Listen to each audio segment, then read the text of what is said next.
છેલ્લા કેટલાય સમયથી રાજ્યમાં રખડતા શ્વાન અને રખડતા ઢોરોનો આતંક જોવા મળી રહ્યો છે, જેમને કારણે અત્યાર સુધીમાં કેટલાક લોકોને જીવ ગુમાવવાનો પણ વારો આવ્યો છે. જે ત્રાસ ફરી એકવાર મહીસાગર જિલ્લાના લુણાવાડા નગરમાં જોવા મળી રહ્યો છે.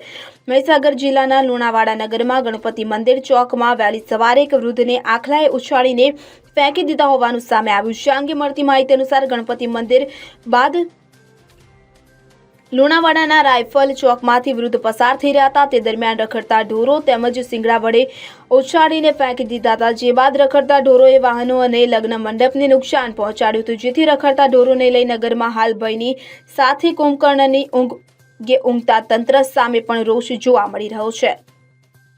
રિપોર્ટર સંદીપ દેવાશ્રી, મહીસાગર. હવે જુઓ દેશ દુનિયાની તમામ ખબરો તમારી આંગળીના ટેરવે. ઉઠાવો મોબાઈલ અને ગૂગલ પ્લે સ્ટોર પરથી ડાઉનલોડ કરો અમારી CN24 ન્યૂઝ મોબાઈલ એપ.